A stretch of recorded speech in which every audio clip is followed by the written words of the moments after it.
Bonjour chers co-créateurs, co-créatrices, bonjour Olivier. Bonjour Lilou. Ravi de pouvoir te recevoir ici à Paris. Oui, très bien. Un bonheur. Moi aussi.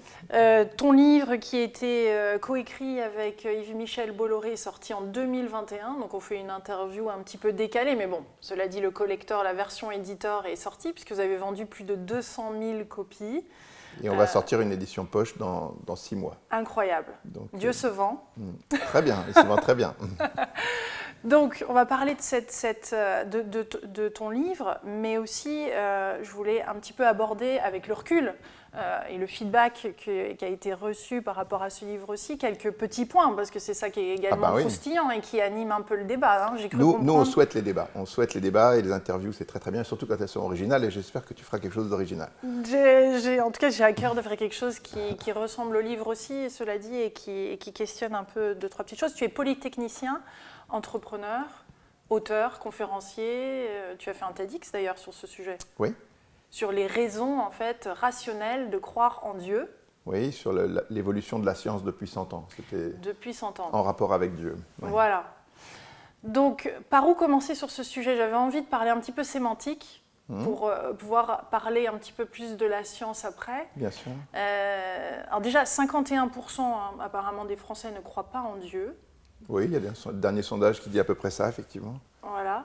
Et quand on parle de ne pas croire en Dieu ou d'être croyant ou d'être athée, est-ce qu'on pourrait nommer un petit peu les différentes classifications de personnes et des visions par rapport à Dieu, juste pour nous pouvoir nous reconnaître aussi Oui. Alors nous, c'est pas un livre ni sur la foi ni sur la religion, donc Clairement. on ne rentre pas dans les religions. C'est juste une question très simple, est-ce que Dieu existe ou pas? Voilà. Et en fait, à cette question, il y a 3 réponses, oui, non, peut-être. Et oui, c'est les croyants, non, c'est les athées, et peut-être, c'est les agnostiques, ceux qui ne savent pas. Et donc on a les agnostiques, on a les athées, oui, les croyants. C'est tout. Il n'y a que 3 catégories, c'est oui, non, peut-être. Alors, et les déistes, c'est quoi? Les déistes, c'est oui, c'est ceux qui croient qu'il y a un Dieu. Nous, les déistes, alors globalement, la catégorie la plus large, c'est le théisme, parce qu'il y a les athées, c'est le A privatif des Grecs, là, Oui. donc ça veut dire ceux qui ne croient pas en Dieu, et les théistes, c'est l'inverse, c'est ceux qui croient. Ouais. Et il y a ceux qui disent je ne sais pas, c'est les agnostiques. Voilà. Bon. Et alors, dans le théisme, il y a beaucoup de choses. Il y a toutes les religions, mais il y a aussi ce qu'on appelle le déisme, c'est-à-dire des gens qui croient simplement à un Dieu horloger qui s'occupe de rien du tout, à part d'avoir créé le monde. Voilà. Donc ça, c'est une petite catégorie, enfin c'est une catégorie en tout cas du grand paquet qu'est le théisme. Voilà. Et donc, quand on parle de ces deux thèses, donc Dieu existe ou Dieu n'existe pas. Oui. Et pourquoi il n'y a pas une troisième thèse qui est Dieu existe, mais potentiellement il ne ressemble pas à ce à quoi on avait pensé comme un Dieu extérieur? Parce que j'aurais bien voulu... Je peux préciser la thèse. En fait, il y a 2 thèses. Il y a ceux qui disent qu'il n'existe rien d'autre que l'univers matériel. Oui. Il n'y a rien d'autre que l'univers matériel, l'univers qu'on connaît, qui est un univers qui est composé de temps, d'espace et de matière. Alors ça, c'est ce qu'on appelle les athées purs, c'est-à-dire c'est les gens qui disent qu'il n'y a rien d'autre que ça. Et il y a des gens qui disent non, le temps, l'espace et la matière ne sont pas seuls, il y a une entité. Alors après, c'est saint Thomas d'Aquin qui le premier dit il y a une cause à tout ce qui existe, et donc cette cause, tous l'appellent Dieu. Mais le tous l'appellent Dieu, c'est une grande catégorie, c'est large. Ouais. Et là, on peut mettre toutes les religions. Donc soit il n'y a rien d'autre que l'univers matériel, soit il existe quelque chose qui est créateur de cet univers matériel, que ce soit le Dieu des chrétiens ou le Dieu des autres, peu importe, ou un Dieu simplement horloger, ou une force, ou n'importe quoi. Mais c'est quelque chose, on définit Dieu à minima dans notre livre. Hein. Oui, j'aurais bien voulu aller un petit peu plus. La définition elle est très simple, c'est de dire que Dieu c'est l'être qui est ni temporel, ni spatial, ni matériel, qui est transcendant à notre univers, qui a eu la puissance de créer tout ce qui existe, et qui a aussi fait en sorte que la vie complexe puisse se développer. Oui. Voilà. Oui. Donc ça, on est dans une vision très minimaliste de Dieu. On ne dit pas encore qui il est, on ne dit rien de ce qu'il est, on ne dit pas s'il s'est révélé ou pas, on ne dit pas comment il faut vivre avec lui, tout ça, ce n'est pas des questions qu'on traite. Oui. Nous, c'est est-ce que Dieu existe ou pas? Oui. Et ce qui est intéressant dans cette question, c'est que, en fait, pourquoi cette question? C'est une question fondamentale, hein, parce que en gros, s'il n'y a pas de Dieu, c'est-à-dire s'il n'y a rien d'autre que l'univers matériel, ça veut dire que de toi et de moi et de tous ceux qui nous entourent, dans 100 000 ans, il ne restera rien. D'accord? Rien du tout, tout passe. C'est les atomes qui se recombinent et puis à un moment, il y a reste... un début et une fin, qui n'est pas infini. Disons que tout ce qui est sur la Terre, tout ce qui est temporel, va passer au bout d'un moment. Et même la Terre va disparaître, le Soleil va la manger, et la Terre, tout ça, ça va disparaître.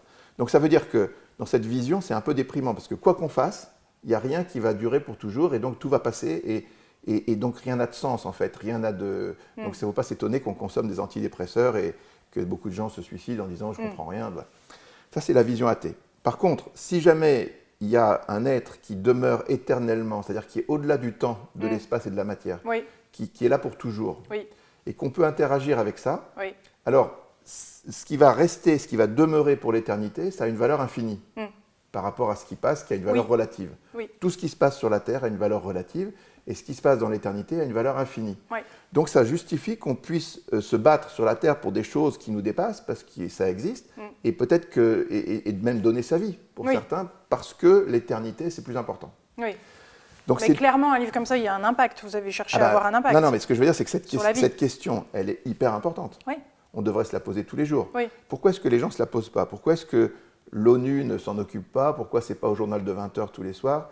Parce que, pour une raison assez simple, c'est que les gens pensent qu'elle est indécidable, cette question. Et il y a quelques raisons valables de penser ça. C'est-à-dire qu'en particulier, quand tu regardes le monde, tu vois qu'il y a des gens très intelligents qui croient, des gens très intelligents qui ne croient pas, il y a des gens très nombreux qui croient, des gens très nombreux qui ne croient pas. Oui, de tout milieu. Et donc tu te dis, pourquoi est-ce que moi, avec mon petit cerveau, je vais pouvoir avoir une certitude alors qu'il y a tout ça? Et c'est compréhensible. Donc, dans un premier moment, on se dit, c'est une question qui est très très intéressante, mais je ne peux pas la trancher, donc elle devient inintéressante. Mais en fait, nous, ce qu'on dit avec notre livre, c'est que ce n'est pas vrai. Parce qu'on n'est pas seul, on est, comme disait Newton, on est précédé par des... Newton disait, je suis juché sur les épaules des géants qui m'ont précédé. C'est pour ça que j'ai pu aller plus loin, parce que j'avais des gens derrière moi qui m'ont aidé à aller plus loin. Nous, c'est pareil. On a derrière nous, dans l'histoire de l'humanité, il y a des penseurs, des philosophes, des savants, et maintenant des scientifiques qui ont fait des découvertes incroyables, qui ont un impact. Et nous, on bénéficie de tout ça pour déchiffrer le monde autrement. Tu vois, c'est pas... Mais on va en parler de cet impact, mais je voulais revenir par rapport à ces thèses. Et donc je voulais juste terminer. Donc, nous, ce qu'on affirme, c'est que cette question, elle n'est pas indécidable. Et qu'aujourd'hui, on peut la trancher, et la réponse est oui. Voilà, tu vois, donc ça intéresse les gens. Ils se disent, mais finalement, une question très importante, à laquelle des gens prétendent qu'ils peuvent répondre, ouvrons le dossier. Voilà. Mais ce que je ressentis en lisant le livre, c'est que c'est toujours ce Dieu extérieur à nous. Alors, non, pas forcément. C'est-à-dire qu'il y a... Où est-ce que nous nous plaçons en tant qu'humains par rapport à ce Dieu? Juste avant de parler de toutes les preuves scientifiques. Il y a un chapitre sur le bien et le mal, par exemple, où Dieu n'est pas extérieur à nous. On essaie de le ressentir en nous en disant, est-ce que tout se vaut? Est-ce que écraser un moustique ou écraser un enfant, ça n'a aucun impact moral? Parce que si ça a un impact moral, ça veut dire que le bien et le mal existent. Et le bien et le mal ne peuvent exister que si Dieu existe. Donc on demande aux gens de faire une expérience personnelle en se demandant en conscience, est-ce que appuyer sur un bouton où je gagnerais beaucoup d'argent pour aller supprimer 1 million de personnes, ça me gêne ou pas? Si jamais il n'y a pas de morale, ça ne devrait pas me gêner. Or, ça me gêne. Donc on fait faire aux gens une expérience de pensée. Bon, donc ce que je veux dire, c'est que le Dieu dont on parle, il a plusieurs facettes. Il existe, il est créateur, il est aussi plein d'autres choses. Supraconscience. Oui, bien sûr. Et donc on peut l'aborder de différentes manières. Donc on a la manière scientifique, mais on a aussi la manière philosophique, on a la manière religieuse, on a la manière morale. Il y a plein de manières. 3 ans de travail d'ailleurs, 20 experts qui ont travaillé sur ce livre. Absolument. Mais ce que je veux dire, c'est que quand on s'intéresse à un être qui est complexe et qu'on peut aborder sous différents... Il y a une image que j'aime bien montrer en général, c'est celle d'un cylindre. Un cylindre comme ça. Si tu regardes comme ça, tu as l'impression que c'est un cercle. Si tu regardes comme ça, tu as l'impression que c'est un carré. Donc, est-ce que c'est rond ou c'est carré? En fait, c'est à la fois rond et carré, mais c'est plus que ça. Dieu, c'est pareil. On peut l'analyser de différentes manières. Il est accessible par la science d'une certaine manière, mais il est aussi accessible par la morale, par le sentiment, par la prière. D'ailleurs, la physique quantique parle du point de vue de l'observateur, qui est très important par rapport à, surtout quand on fait une enquête comme celle-ci. Oui. Le point de vue de l'observateur est effectivement très important dans certains domaines de la physique, surtout dans l'infiniment petit. On dit des choses un peu exagérées parfois là-dessus, si tu veux, je pourrais développer. Oui, ça serait bien. Non, parce qu'on interprète la relativité d'Einstein en disant il n'y a pas de temps absolu, il n'y a pas de référentiel absolu, tous les référentiels se valent et tout ça. Ce n'est pas tout à fait exact. En fait, il y a un temps absolu dans l'univers, c'est le temps qui se vit depuis le Big Bang en dehors de toute accélération, vitesse ou gravité. En gros, c'est le temps qu'on a sur la Terre, parce que la gravité de la Terre, elle est assez faible.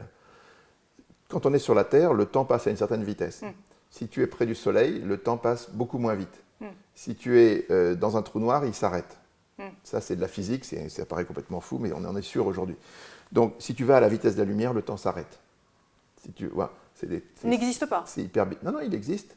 Mais il s'arrête. Pour toi, si toi tu vas à la vitesse de la lumière, pour toi, le temps, il passe toujours pareil. Ouais. Mais vu de quelqu'un d'extérieur, il a l'impression que son temps à lui passe très vite, mais le temps les photons qu'on mesure du rayonnement de fond cosmologique qui nous viennent du Big Bang, ils n'ont pas vieilli, ils ont exactement l'âge de 380 000 ans.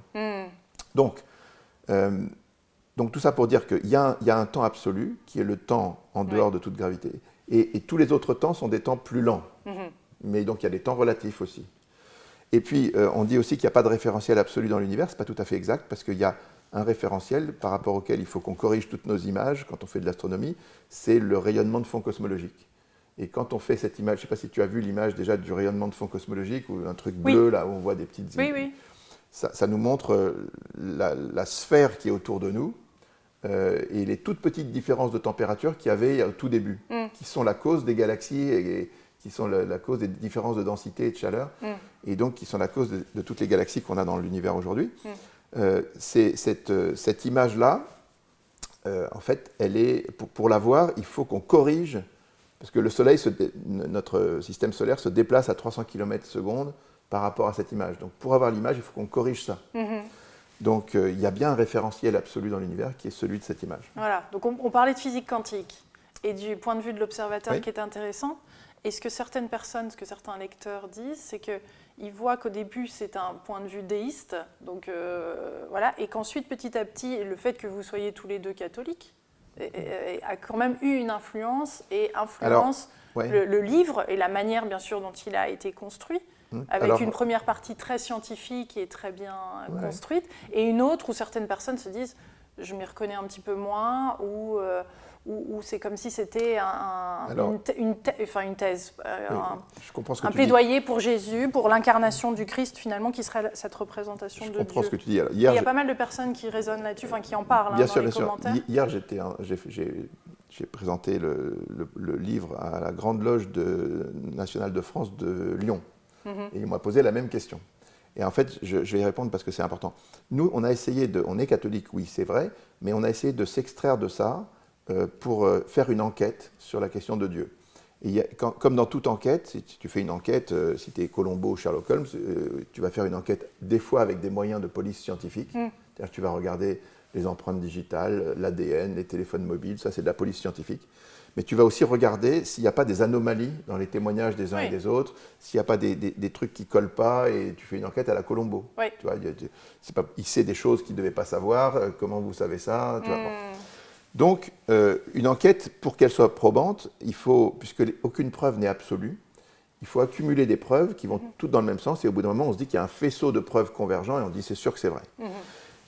Et ben, là, c'est pareil, il faut qu'on examine des domaines indépendants, et qu'on met sur la table, on analyse le domaine et on pose au lecteur, qui est le jury de cette enquête, on dit au lecteur, est-ce que la thèse Dieu existe ou la thèse Dieu n'existe pas explique mieux ce dossier. Et puis après, on passe à un autre dossier et on fait des dossiers très différents.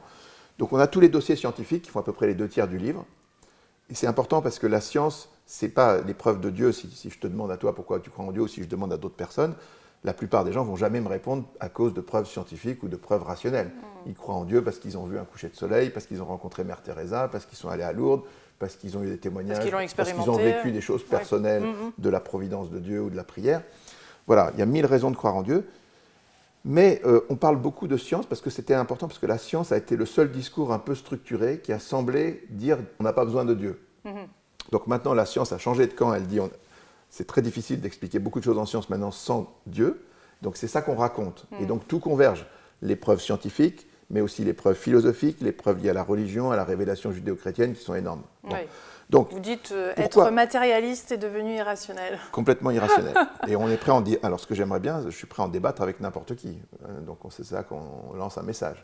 Bon. Maintenant, revenons au pourquoi est-ce qu'on étudie le peuple juif, la Bible, Jésus et le miracle de Fatima, Oui. qui sont des Oui. choses de l'orbite judéo-chrétienne, on va dire. En fait, ce qu'on s'est posé comme question, c'est quels sont, dans l'histoire de l'humanité, les événements les plus, les plus remarquables ou les plus convaincants pour accréditer qu'on a besoin de surnaturel pour expliquer les choses. En fait, alors on aurait pu par exemple en mettre un autre. Il y a un grand mathématicien indien qui s'appelle Ramanujan, je ne sais pas si tu as entendu parler. C'est un gars extraordinaire qui n'a jamais fait aucune étude universitaire. Et il a sorti 3000 théorèmes incroyables, dont une formule de pi qu'on pourra peut-être mettre à l'écran. En tout cas, une formule de pi extraordinaire qu'il a sortie comme ça. Et sur les 3000 théorèmes, les gens ont travaillé comme des fous et ils se sont aperçus que 2800 étaient justes, il y en a 200 qui n'étaient pas tout à fait justes, mais 2800 étaient complètement justes. Donc c'est totalement inexplicable. Cet homme-là a été pris en Inde, il a été amené dans la Société royale de mathématiques de Londres, et Hardy et d'autres ont dit « mais vous êtes un gars extraordinaire » et tout, et lui il disait qu'il recevait ces formules de sa déesse. D'accord ? Sa déesse, c'est bien. Il nomme une femme. Oui, voilà. En tout cas, il avait un ange ou je ne sais pas quoi qui lui parlait pour lui donner des formules mathématiques. C'était complètement fou. Oui. Et ça, c'est totalement inexplicable. Un jour, il y a un ami qui a parlé à Cédric Villani, qui est athée, qui ne s'intéresse pas aux questions des preuves de Dieu, et il lui a dit « vous êtes athée ?» Oui, oui, oui. Et Ramanujan, et il a dit « ah là, j'ai un problème. » Vous voyez, bon. Donc, en fait, si tu... Oui, c'est ça, ces anomalies, c'est ces choses qu'on n'explique pas. Il n'y en a pas que dans le monde chrétien. Oui. Mais ce qu'on a voulu pointer, c'est qu'il y en a qui sont spécialement convaincantes, c'est-à-dire que la Bible, par exemple. L'histoire de la Bible. C'est un livre qui a été écrit par des Hébreux. Les Hébreux, c'est un peuple, au départ c'est Abraham, Isaac, Jacob, c'est juste une petite famille qui grandit, mais c'est des bergers, c'est des gens qui ont des moutons, c'est pas des intellectuels du tout. Et à un moment, ces bergers, ils vont raconter à tous les autres peuples, tous les grands empires qui les entourent, donc l'Égypte, la Perse, mais la Mésopotamie, les Grecs, les Romains, qui ont tous des savants, des astronomes, des bibliothèques, les Hébreux vont dire « vous avez tout faux ».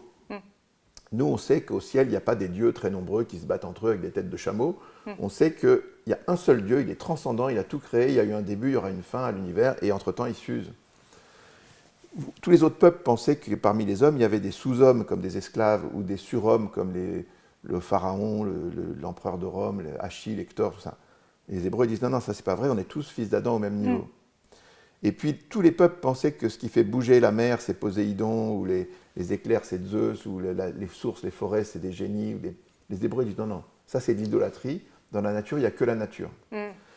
Et tous les peuples pensaient que le soleil et la lune étaient des dieux, qu'ils étaient éternels, qu'ils avaient toujours été là. Ils donnaient tous les peuples, on a une page dans notre livre où on donne les noms que toutes les civilisations ont donnés à ces dieux. Et les Hébreux disent non, ce n'est pas des dieux, c'est des créatures de Dieu, c'est des luminaires pour éclairer. Et ils ont eu un début, ils auront une fin. Et puis comme ça, sur une dizaine de points. Et en fait, on s'aperçoit aujourd'hui que les Hébreux avaient raison sur tout. Alors comment on explique ça d'un point de vue rationnel? Je ne parle pas de religion. Oui. Je dis, on a un phénomène historique dont on est certain, parce qu'il est attesté de toutes les manières. Dont beaucoup de prix Nobel d'ailleurs. Oui, après les Juifs ont donné des prix Nobel. Mais non, ce que je veux dire, c'est que le phénomène de la Bible, on est sûr et certain que la Bible était écrite longtemps avant les découvertes qui prouvent que le soleil a eu un début et une fin. Et donc, comment ça se fait que les Hébreux savaient ça alors qu'ils n'ont aucun savoir? Alors, il y a une explication A qui dit que c'est celle qui raconte, ils disent que Dieu s'est révélé à nous, alors c'est peut-être dur à croire, mais en tout cas, c'est cohérent. Il y a une explication B qui consiste à dire Dieu n'existe pas, et donc ils ont eu beaucoup de chance. Mais tu vois, quand on creuse un peu le dossier, en fait, c'est très dur de penser que les Hébreux ont beaucoup de chance sur 10 sujets très contre-intuitifs, contre tous les empires de l'époque, et pourquoi ils auraient affirmé des choses aussi fortes. Enfin voilà, c'est difficile de trouver une explication. Mais quand on rétablit l'ordre comme ça, enfin un souhait de rétablir un petit peu l'ordre quand même, ou l'histoire, j'ai trouvé ça surprenant qu'on ne mentionne pas Marie-Magdeleine, par exemple. On parle de Jésus, beaucoup de Jésus, et cette femme qui était à ses côtés, là aussi, il y a une Nous, on n'a pas parlé beaucoup de Jésus, on a fait juste un chapitre sur Jésus. Oui, quand même. Mais quand même. Beaucoup de paroles, de messages, il est mentionné énormément. Oui. Et on ne parle pas de cette femme qui est là. Je crois qu'on n'a même pas parlé de la Vierge Marie, tu vois. Donc non, c'est vrai, il n'y a pas de femme. Non, parce que en fait, c'est... Oui, non, ça, c'est pas le sujet. Non, mais c'est surprenant quand on veut rétablir l'histoire comme ça, de voir que Marie-Magdeleine, l'équation justement qu'il faisait, même si ce n'est pas le propos et on est au-delà du livre, je sais, mais c'est intéressant de voir que cette équation homme-femme-là n'a pas été mise en avant non plus. Non, c'était alors qu'elle a certainement joué un rôle. C'était pas le propos du livre. Le propos du livre, encore une fois, c'est de pointer des raisons de croire rationnelles. Donc, sur Jésus, en fait, ce n'est pas sa relation avec Marie ou sa relation avec Marie-Madeleine ou avec toutes les saintes femmes, parce qu'il n'y en a pas qu'une, il y en a plein. Donc, effectivement, le Christ a été très... le fait qu'il se soit montré après sa résurrection à une femme, si tu veux, à l'époque, convaincre les gens, tu fais tout sauf ça, quoi. Parce que les femmes, la parole des femmes comptait pas beaucoup. Oui. Donc, que le premier témoignage soit celui d'une femme, c'est pas du tout, stratégiquement, c'est pas terrible. Voilà. Ouais. Mais bon, le Christ l'a voulu comme ça. Ok. Nous, sur Jésus, on ne regarde pas toute la vie de Jésus dans tous ses aspects, dans ses relations. On regarde juste une chose. Est-ce que c'est crédible de penser que cet homme, qui est celui qui a eu le plus d'influence sur l'histoire de l'humanité de très loin, est-ce que c'est crédible de penser que c'était juste un charpentier qui est sorti de Nazareth, qui s'est fait quelques amis, et puis qui a parlé, qui est mort? Cet homme, il a dit, le ciel et la terre passeront, mes paroles ne passeront pas. Oui. Mais il n'a rien écrit, il n'a jamais pris une épée, il n'a jamais conquis quoi que ce soit, il n'a jamais fait de découverte en sciences, il n'a rien laissé en littérature, dans le domaine des arts, dans le domaine de l'architecture, rien. Rien en politique, rien tout ça. Donc il ne fait rien, à part parler un peu, et il dit, mes paroles, elles resteront, et ça sera le best-seller de tous les temps. Et effectivement, 2000 ans après, il a raison. Bon. Comment on explique ça ?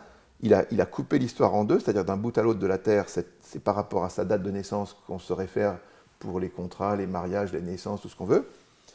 Comment on explique ça? Alors, si cet homme a un rapport avec Dieu, ça peut se comprendre, mais si Dieu n'existe pas, ce cas-là défie toutes les lois de la sociologie et de l'histoire. D'un point de vue simplement rationnel, on ne parle pas de religion là, on parle d'un cas historique, un homme qui a bouleversé l'humanité, alors qu'en fait c'était juste un charpentier qui a dit 3 paroles en Palestine et qui est mort. Comment on explique ça? Donc tu vois, ça s'adresse à l'intelligence en disant quelle est votre explication?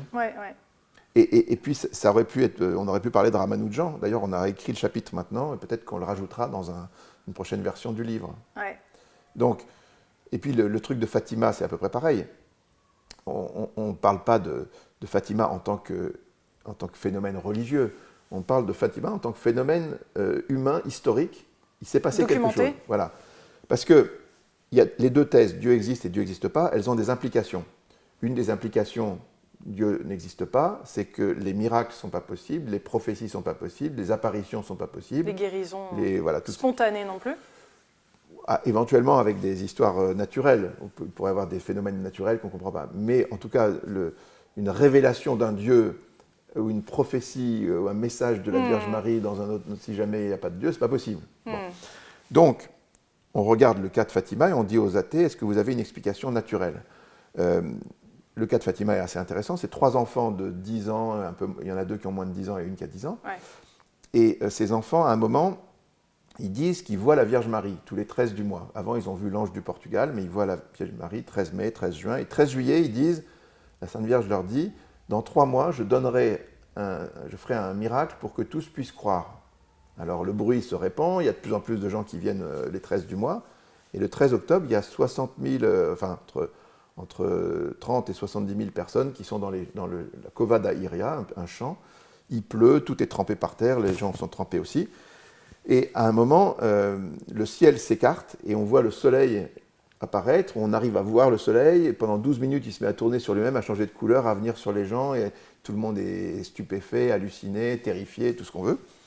Et puis il se remet à sa place et ça s'arrête. On n'a jamais vu un truc comme ça dans l'histoire de l'humanité. Et donc, question, alors on est dans un pays totalement anticlérical, qui est dirigé par un gouvernement franc-maçon, qui a expulsé les congrégations d'église, qui a toutes les... C'est en quelle année, Fatima? 1917. Tous les journaux sont tenus par des anticléricaux. On a eu la chance de travailler avec la Bibliothèque nationale du Portugal et l'Université de Lisbonne, qui nous ont retrouvé tous les articles qui ont été publiés à l'époque, avant, pendant et après le miracle. Et donc, il faut lire ça, quoi. Au début, les gens disent c'est n'importe quoi, qu'est-ce que c'est que ces enfants, pourquoi on leur accorde de l'importance, ils font ça pour gagner de l'argent et tout. Sur le moment, il y a un gars qui assiste avec un photographe et il fait un reportage dans le plus grand journal du Portugal en disant écoutez, il s'est passé un truc de dingue, j'ai jamais vu ça et tout le monde a été témoin. Et puis dans les semaines et mois qui vont suivre, tous les journaux vont dire c'est pas possible, mais ils vont jamais donner une explication intelligente. Donc en fait, nous, ce qu'on dit dans le livre, d'un point de vue rationnel, des miracles comme ça, il n'y en a pas partout, il n'y en a pas, si on en connaît un autre, qu'on me le signale, mais de ce niveau-là... Ce fameux linceul. Ouais. Oh oui, linceul de Turin. Je parle dans d'autres religions. Oui. S'il y avait dans d'autres religions, moi je suis prêt à le dire, mais je n'en connais pas. Donc, Toudoum. Non, mais ça pique un petit peu. Non, mais là, forcément. Juste des petits messages comme ça. Non, c'est important, c'est important. Oui. C'est important parce que il y a la question d'après. Il y a la question est-ce que Dieu existe? Et pour moi, la réponse est oui, de manière absolument nette. Mais la question d'après, c'est qui est Dieu? Il faut se demander qui est Dieu. Oui, mais est-ce qu'il y a de bonnes raisons de croire à une religion ou à une autre? Est-ce que c'est vraiment la solution ou est-ce que c'est vers quoi l'humanité va? Non, mais ce qui me fascine dans notre monde, c'est le niveau de crédulité. Hein, on se moque des anciens parce qu'ils croyaient à des dieux qui avaient des têtes de chacal, de vaches, ou ils croyaient à des serpents à plumes, à des dragons, à des dieux qui sortaient de la cuisse de Zeus ou de Jupiter, donc on rigole beaucoup.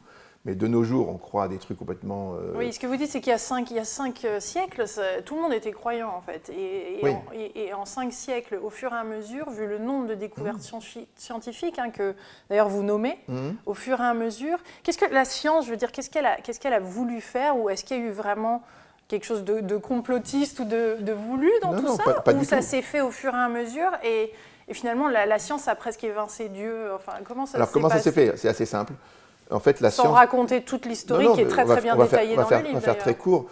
La science est née, en fait, la science moderne, elle est née dans le monde chrétien au Moyen-Âge. L'Église a créé des universités, qui sont des centres de savoir. Il y avait les monastères aussi. On a accumulé le savoir, on a développé une civilisation très scientifique et très technique qui a dominé le monde. Quand Christophe Colomb part en Amérique, Vasco de Gama en Inde et que Magellan fait le tour du monde à la fin du 15e, début 16e, ils s'aperçoivent que l'Occident est en avance énorme par rapport au reste du monde. Et à ce moment-là, la science qui se développe va produire ce qu'on appelle les grandes découvertes. Découvertes de Copernic jusqu'à Freud, en passant par Galilée, Laplace, Darwin, tout ça. L'évolution, l'âge de la Terre qui est bien plus grand que 6000 ans comme on pensait, la Terre qui n'est pas au centre de l'univers. Voilà, toutes ces découvertes, ça a 3 conséquences. La première, c'est que ça perturbe les gens, parce que tout d'un coup, ils se disent on n'est pas au centre de l'univers, qu'est-ce que c'est que ce truc? On avait toujours cru... Donc, ils sont perturbés par les nouvelles découvertes. Deuxièmement, la science se met Qui sont énoncées à chaque fois comme des vérités, à chaque étape. Qui sont des vérités. Qui ont été, petit à petit, même Einstein est revenu sur certaines de ses théories. Je veux dire, il y a eu des... Non, quand je parle des grandes découvertes, par exemple... il y a des découvertes, il y a un moment, on affirme des choses, et puis ensuite, non, la Terre n'est pas plate, elle est ronde, et petit à petit, les choses... L'histoire de la Terre plate, c'est encore autre chose, parce que on sait que la Terre n'est pas plate depuis Ératosthène, 2 siècles avant Jésus-Christ. Il avait mesuré exactement le... Après, le savoir s'est un peu perdu, il y a des gens encore aujourd'hui qui croient que la Terre est plate. Bon. Mais alors que c'est démontré de 1000 manières, évidemment, qu'elle n'est pas plate. Sur l'histoire de l'héliocentrisme, par exemple, le fait de découvrir que dans un référentiel plus large, la Terre tourne autour du Soleil, donc c'est le Soleil qui est le centre, c'est définitif, on ne reviendra jamais là-dessus. Oui, sur le fait qu'il y a une évolution, on ne reviendra jamais là-dessus non plus. Le Big Bang, on est revenu dessus. Non, pas du tout, le Big Bang, on ne reviendra jamais dessus.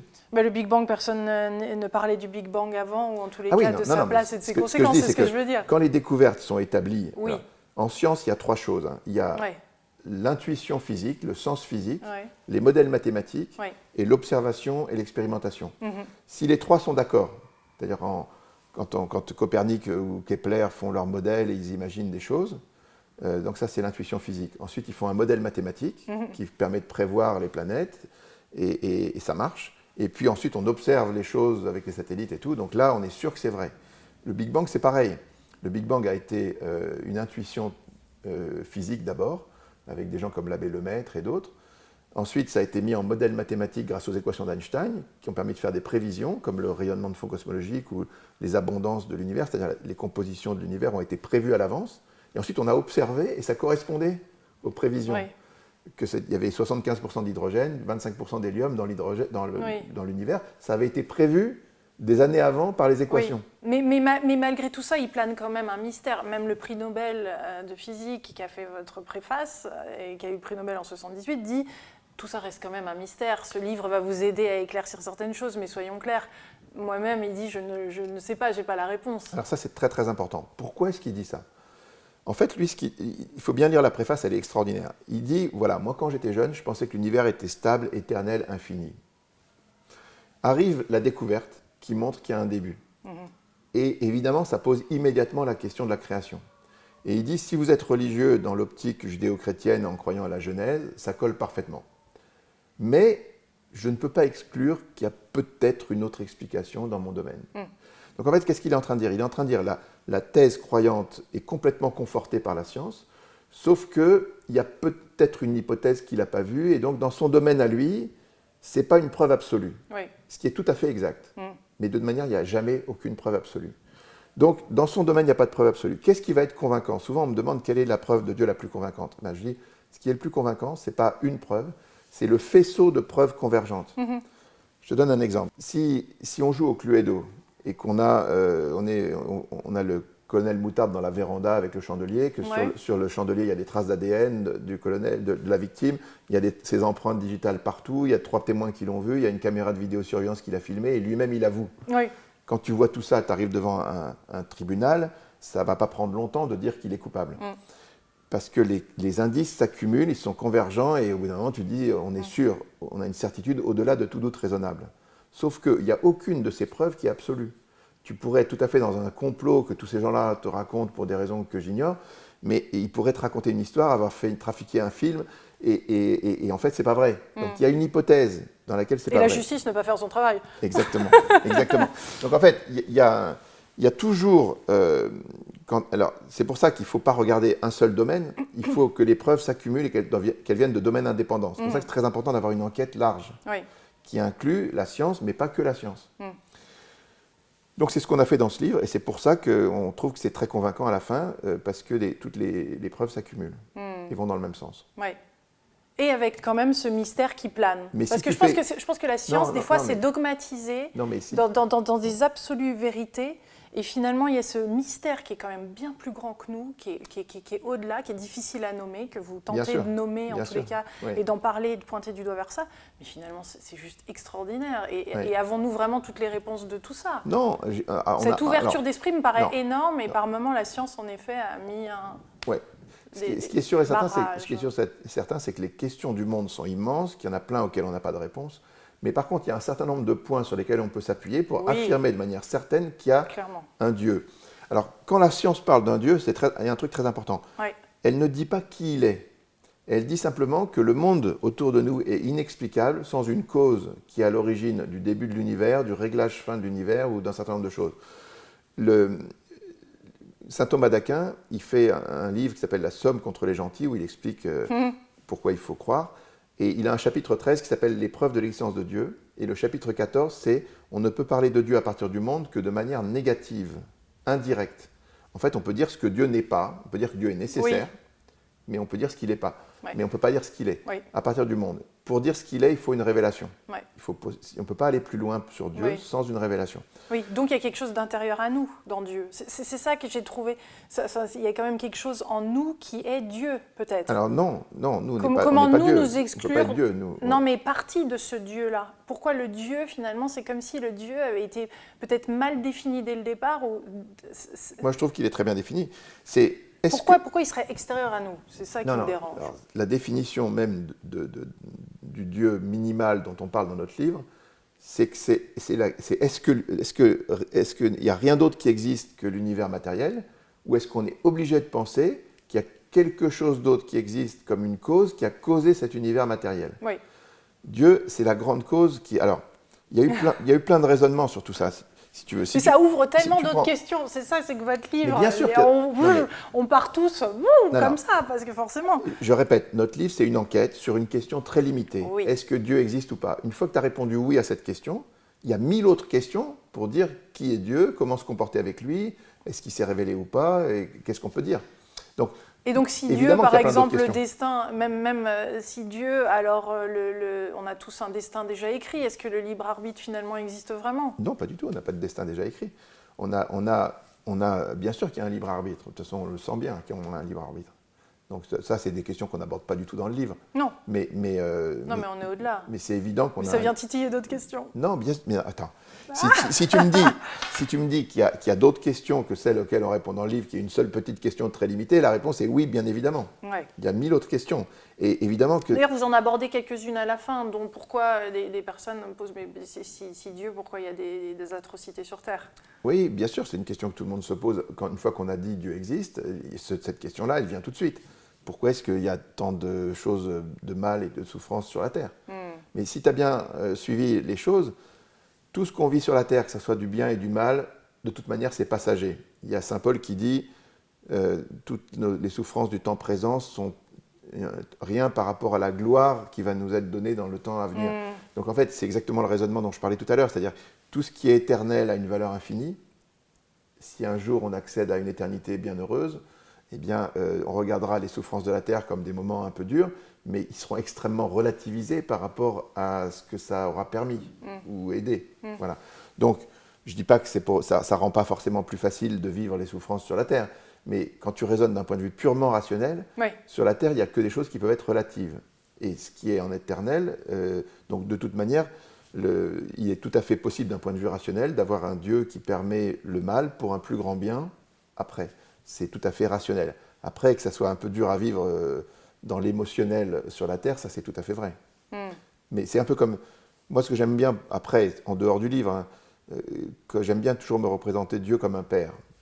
C'est vraiment la meilleure figure de représenter Dieu comme un père qui aime ses enfants. Et là, moi, je trouve que c'est là où il y a un souci. Ouais. C'est qu'à partir du moment et je me répète, mais à partir du moment qu'on voit comme un personnage extérieur, une figure, quelque chose de fixe, je trouve qu'on limite. Je ne dis pas quelque chose de fixe. Pourquoi quelque chose Non, de mais fixe quelque chose, une apparence physique, là, en l'occurrence. Non, pas du tout. Non, c'est un père. C'est pas du tout un père physique. Il n'est pas du tout. Il n'y a pas de. On parle matérialité. On parle de la main de Dieu ou du doigt de Dieu, mais en fait, il n'y a pas de doigt et pas de main. S'inscrit. Oui, mais il faut aller au-delà de l'image. Ah oui. Ça, les mystiques, tous les spirituels disent bien évidemment, quand on se fait des images de Dieu, il faut les dépasser parce qu'on sait bien que ça n'a aucun rapport avec la réalité. Dieu est transcendant, on ne peut rien dire de ça, on peut rien... C'est un peu comme des couleurs pour un aveugle. Si tu essaies de décrire des couleurs à un aveugle, tu vas lui dire, écoute, c'est très très beau, je ne sais pas comment te le raconter, mais quand tu verras ça, tu seras très très heureux, mais tu ne peux rien en dire, il ne peut pas comprendre. Et bien nous, c'est pareil avec Dieu. C'est d'une nature qui nous échappe. Oui. Est-ce qu'on peut dire source aussi, univers, ou c'est vraiment Dieu? Non, ce que je dis, c'est qu'il y a Est-ce qu'on peut nommer différemment Dieu? Bien sûr. Que certaines personnes vont utiliser différents mots? Lilou, il y a deux questions. Olivier. Il y a deux questions. Il y a une première question, est-ce que Dieu existe ou pas? C'est la question de notre livre. Oui. Et pour moi, la réponse est convaincante, c'est oui. Une fois que tu as répondu oui à cette question, il y a une deuxième question qui se pose. C'est qui est Dieu? C'est une énorme enquête à mener. En fait, arrive prochainement. Qui arrive prochainement, qu'on va lancer bientôt. On lance un projet qui va s'appeler 1000 raisons de croire, qui est déjà lancé depuis le 1er mai, en fait, mais qu'on va développer pendant 5 ans. 1000 raisons de croire. Et en fait, ce projet va montrer qu'il y a 1000 raisons de croire que ce Dieu en question, c'est Jésus-Christ. Voilà. Parce que, et c'est très important pour moi parce que je trouve, comme je disais tout à l'heure, qu'il y a énormément de crédulité dans le monde. Les gens croient n'importe quoi. Ils croient à la scientologie, à des gourous, à des horoscopes, à des machins. Où sont les raisons de croire? Et derrière ça, on a la foi chrétienne qui est justifiée par des milliers de raisons de croire extrêmement solides. Donc c'est ça que je voudrais mettre sur la table comme un deuxième débat, en disant aux gens, écoutez, discutons. Moi, je pense qu'il y a 1000 raisons de croire à la foi chrétienne parce que ça tient à la personnalité de Jésus, Marie, l'Église, la Bible, les prophéties, les apôtres, les mystiques, les docteurs, les visionnaires, les guérisons, les apparitions, les rencontres avec Jésus, les conversions liées à des histoires providentielles incroyables et tout ça. Donc je vais faire, tous les jours, on va documenter une raison de croire rationnelle et on va montrer qu'il y en a des milliers. Et on va demander aux autres courants de pensée, qu'est-ce que vous avez dans votre sac? Est-ce qu'il y a des choses comparables? Et c'est intéressant comme question, parce que encore une fois, toutes les questions que tu poses sur qui est Dieu, comment se le représenter, tout ça, c'est très très dur d'y répondre. Et à partir de la science, on ne peut rien dire. Ça, c'est un point très très important. Ouais. Tous les hommes dans l'Antiquité, pourquoi ils croyaient tous en Dieu d'une manière ou d'une autre? Ils croyaient tous, il n'y avait pas d'athée dans l'Antiquité. Pourquoi il n'y avait pas d'athée? Parce que les gens, ils voyaient un univers qui existe autour d'eux, et ils se disaient, il y a sans doute quelque chose ou quelqu'un qui a fait ça. C'est pas possible qu'un truc existe si personne ne l'a fait. Ils voyaient en plus que l'univers, il est harmonieux, il est ordonné, il est beau. Et donc ça renvoie à une intelligence. C'est celui qui a fait ça, il est quand même intelligent. Et puis, tous les hommes, ce qu'on appelle les hommes dans l'histoire de l'humanité, c'est ceux qui enterrent leur mort. Pourquoi ils enterrent leur mort? Parce qu'ils pensent que l'esprit n'est pas réductible à la matière, qu'il y a quelque chose qui va demeurer au-delà de la mort. Donc pour ces trois intuitions, tout le monde était à peu près croyant.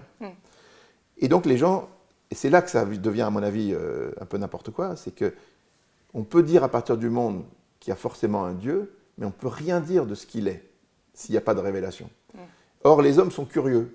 Et ils ont commencé à raconter des mythologies, dire ah oui, mais moi je sais, Dieu est sorti de la cuisse de Jupiter, il y a eu ça, et donc ils ont commencé à délirer. Oui, et puis il y a eu des histoires d'ego aussi qui se sont... Bien sûr, des histoires sociologiques, des histoires d'ego, tout ce que tu veux. Et donc toutes les religions, globalement, c'est un effort de l'homme pour monter vers Dieu, et cet effort, il est désespéré, parce qu'on ne peut rien dire de sérieux. Sauf que le christianisme, c'est l'inverse, c'est l'opposé, c'est Dieu qui descend vers l'homme, c'est pas l'homme qui veut monter vers Dieu, c'est Dieu qui descend. S'il y a des raisons d'y croire, il faut regarder le dossier, alors là, ça devient intelligent. Il n'y a pas que le christianisme qui prétend que Dieu se révèle. Il y a le judaïsme, l'islam, les scientologues, les moons, je peux faire une liste longue comme le bras de gens qui disent qu'ils ont eu des révélations de Dieu. La question derrière, c'est est-ce que c'est crédible? Quelles sont les raisons d'y croire? Je pense que seule la personne en question qui a eu et qui a vécu ça peut justement, et c'est là où c'est difficile de le prouver des fois. Pas forcément, parce que si tu considères qu'une personne avec ses émotions, ses sentiments, elle peut croire un peu n'importe quoi. D'ailleurs, dans l'histoire, on a vu, les gens croient tout et leur contraire à partir de leurs émotions et de leurs sentiments. Si Dieu se révèle vraiment, il faut qu'il donne des raisons d'y croire à cette révélation. Est-ce qu'il y a dans l'histoire des révélations qui ont des raisons d'y croire? Et celle du christianisme, elle a l'avantage d'avoir toute une série de prophètes qui ont annoncé la venue d'un Messie. Ça, c'est unique dans l'histoire de l'humanité, il n'y a pas d'autre cas. Après, il y a tous les miracles, les apparitions, l'expansion miraculeuse du christianisme, la permanence de tout ça. Enfin, bref, il y a plein de choses. Un autre polytechnicien, François de Witt, avait écrit La preuve du paradis. Bien Lui, sûr. il partait vers l'au-delà, vers l'âme. Là, c'est pas quelque chose qui est mentionné, ça fait pas partie du Alors, tableau. on a failli le faire. Le problème, c'est qu'on a déjà 600 pages dans ce livre. Oui. Et qu'on aurait bien aimé mettre les EMI, par exemple. Oui. Parce que les EMI, c'est absolument une preuve de Dieu aussi. Très bien. C'est quelque Est-ce qu'on chose... peut juste développer 2 minutes là-dessus? Non, les EMI, c'est un phénomène qui est quasiment scientifique aujourd'hui. C'est-à-dire qu'on a, dans toutes les cultures et dans tous les âges et dans tous les sexes, on a des expériences qui sont les mêmes sur toute la surface de la Terre. C'est-à-dire qu'aujourd'hui, on arrive à ranimer des gens beaucoup plus souvent qu'avant. Donc il y a plus d'expériences de ce type-là, des gens qui frôlent la mort. Et il y a une quinzaine de critères, enfin une quinzaine d'éléments dans ces expériences. La plupart des gens n'en voient pas les 15, ils en voient une partie. Mais en gros, ils arrivent dans un univers où les valeurs dominantes, c'est l'amour et la bienveillance, et la lumière. Je suis contente qu'on mentionne l'amour enfin dans cette interview. Non mais, alors Jésus, il dit « Je suis, Dieu est amour ». Enfin, on dit, quand on est chrétien, Dieu est amour. Et Jésus dit « Je suis la lumière du monde ». Et puis, on dit qu'il y aura un jugement particulier dans l'amour et dans la bienveillance. Oui. Donc, c'est exactement ça. Oui. On est pile poil dans ce que raconte la foi chrétienne. Sur ce, et donc, ce dans les EMI, ces gens-là baignent dans la source, on va dire, ou en tout cas cette expérience d'amour, et reviennent changer. Tous, pratiquement, ils reviennent, ils ne craignent plus changent. la mort. Ouais. Voilà. Donc, c'est Leur quelque chose... vie a un sens d'un seul coup, Oui, parce que absolument. c'est ce qui manque beaucoup dans l'humanité. Enfin, on parle de « à l'aube d'une révolution », c'est le sous-titre. Oui. On parle de grand reset, c'est intéressant que vous ayez utilisé ce terme-là dans une des interviews que j'ai pu voir de toi. Dans le TEDx, oui. Ouais. C'était le thème, il fallait parler des grands resets. Donc moi j'ai dit un grand reset sur Dieu et la science, Voilà.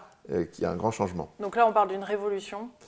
Alors pourquoi est-ce le sous-titre du livre c'est l'aube d'une révolution? Parce qu'on pense que les découvertes scientifiques des 100 dernières années qui concluent en gros qu'il y a un début à l'univers et qu'il y a un réglage, s'il y a un début au temps, à l'espace et à la matière qui sont liés comme Einstein l'a démontré, ça veut dire que la cause qui est à l'origine de ce début, elle est forcément non temporelle, non spatiale, non matérielle, elle est transcendante à tout ça, elle a eu la puissance de créer tout ce qui existe, et elle a aussi tout réglé pour que les atomes soient stables, que les étoiles puissent brûler 10 milliards d'années et que la vie complexe puisse se développer, toutes choses dont on sait aujourd'hui de manière certaine que c'était totalement improbable.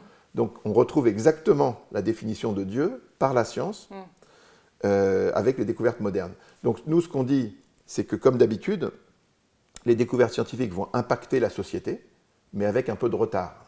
Oui, ça met du temps, oui. Copernic, quand il fait sa découverte, bon, personne n'est au courant, le temps que ça infuse dans la population, il se passe 2 siècles. Darwin, ça prend 100 ans, 150 ans avant qu'on dise « ok, ben, on a prouvé que c'était vrai ».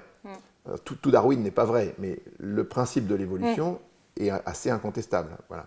Il y a eu une évolution, il y a eu un moment où la Terre, il y avait des bactéries, après il y a eu des animaux, après il y a eu des hommes, on en est sûr. Donc, cette idée-là, il a fallu un peu de temps pour l'accepter. Et les idées dont on parle, du début et du réglage, qui ont des impacts philosophiques énormes, il faut le temps que les gens se rendent compte des implications. Donc, nous, on dit, il y aura un temps numéro 4, après le temps où tout le monde croyait, le temps où la science a remis en cause, le temps où la science fait les découvertes dans l'autre sens, il y a un temps numéro 4 où on se rendra compte des découvertes du temps numéro 3 et qu'on va vers l'aube d'une révolution où tout le monde redeviendra croyant. Voilà. Est-ce qu'on peut terminer sur, parce que cette interview pourrait durer des heures, ça j'ai aucun doute, mais sur l'impact que ça a dans nos vies, un tel livre, ou en tous les cas d'un seul coup d'avoir comme toi à 20 ans, à l'âge de 20 ans, tu n'étais pas croyant et d'un seul coup tu as eu ces preuves-là, parce qu'on peut dire que l'origine de ce livre date de ces 20 ans. Quel est l'impact que tu souhaites que ce livre ait sur les gens, sur leur vie au quotidien, je parle Comme tu dis, moi quand j'avais 20 ans, je n'étais pas croyant, je n'étais pas non plus un athée militant du tout, mais j'étais juste dans l'air du temps, je pensais que ce n'était pas vrai, quoi, que les religieux étaient des gens irrationnels. Donc moi je voulais rester raisonnable, donc je ne croyais pas en Dieu. Et à un moment, je me suis posé des questions, je me suis dit mais qu'est-ce qu'on fait là, à quoi ça sert tout ça, quel est le but de la vie, comme tout le monde à un moment se pose ces questions, je pense. Et j'étais persuadé qu'il n'y avait pas de réponse. Et il y a quelqu'un dans un bout de ma famille qui était catholique, alors que nous on était plutôt anti-catholiques dans la famille, il y a quelqu'un qui m'a donné un bouquin avec un gars qui argumentait en disant qu'il y avait des raisons rationnelles de croire à tout ça. Alors j'ai pris le livre en me disant, c'était un grand normalien, il s'appelait Jean Dauja, intelligent comme tout, donc je dis je vais regarder quand même. Mais j'étais sûr que j'allais trouver la faille en 5 minutes. Et puis j'ouvre ce livre et je commence à regarder les arguments sur les prophéties d'Israël, sur l'expansion du christianisme, sur plein de choses, sur l'existence de Dieu. Et j'arrivais pas à trouver la faille. Et ça m'a pris des semaines, des mois et même 2 ans. Et au bout de 2 ans, j'étais assez convaincu qu'il n'y avait pas de faille. En fait, c'est hyper solide. Donc je suis parti faire de la théologie pendant 4 ans et j'ai approfondi tout ça. Et globalement, j'ai eu une énorme surprise. C'est-à-dire que la surprise, c'est que les athées, les matérialistes, en fait, sont totalement irrationnels. C'est l'inverse. Quand ils regardent le monde réel, si on veut bien regarder ce qu'il y a dans le monde réel, alors ça ne conduit pas du tout à l'athéisme.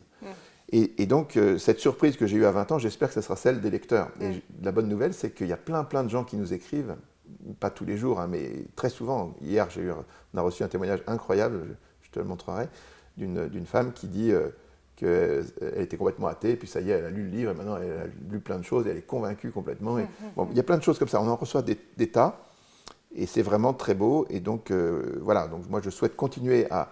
Moi, ça m'a changé ma vie. En fait. Tu as continué à œuvrer, tu as changé de direction, oui, il y a eu des choses qui ont dû... Bien sûr, parce que quand tu ne crois pas en Dieu, la question de la mort, quand tu as 20 ans, ce n'est pas la question numéro 1. Mais quand même, c'est un truc, tu te dis à un moment, je vais me retrouver devant un moment où je vais mourir, et qu'est-ce que c'est que ce truc ? Et c'est quand même bizarre, quoi. Si jamais tu as des raisons extrêmement puissantes de croire par la rationalité, mais bien plus que la rationalité, par l'expérience, par la prière, par l'expérience de la providence, et plein d'autres choses, par l'amour et tout qui conforte. Si tu confortes tout ça et que tu en es, à la fin, moi, avec ma femme, on avait vécu tellement de choses, on se regardait, on se disait, franchement, on ne peut plus douter une minute que c'est vrai. Donc, la vie n'est plus la même, parce que tu sais que tu n'es que de passage sur cette terre, et que la vraie vie, elle est après, et c'est hyper bien, en fait. On a envie de le dire à tout le monde. Il y a plein de gens qui dépriment partout parce qu'ils ne savent pas où est le nord et tout, et en fait, c'est à portée de main. Et donc, on a envie de dire aux gens, écoutez, Jésus, il dit qu'il cherche, trouve. Hein. Et ben, il faut chercher un peu, mais quand on cherche, on trouve. C'est pas très loin. Merci pour ces 600 pages. Merci à toi. Et ce grand travail qui a duré plus de 3 ans quand même. Hein. Oui, mais ça, en fait, on a fait juste de la mise en forme pour que ça soit agréable à lire et que ça soit convaincant. Oui, c'est agréable. En plus, avec les photos, etc., et même quelque chose qui est dense comme la science, est bien expliqué et mis en page. Voilà. Merci. Merci à Merci toi. beaucoup pour cette interview. Eh ben, merci à toi beaucoup. Merci, chers co-créateurs. Dieu, la science et les preuves aux éditions Guitry et Daniel. On vous embrasse très fort. À bientôt. Partagez cette vidéo. Merci.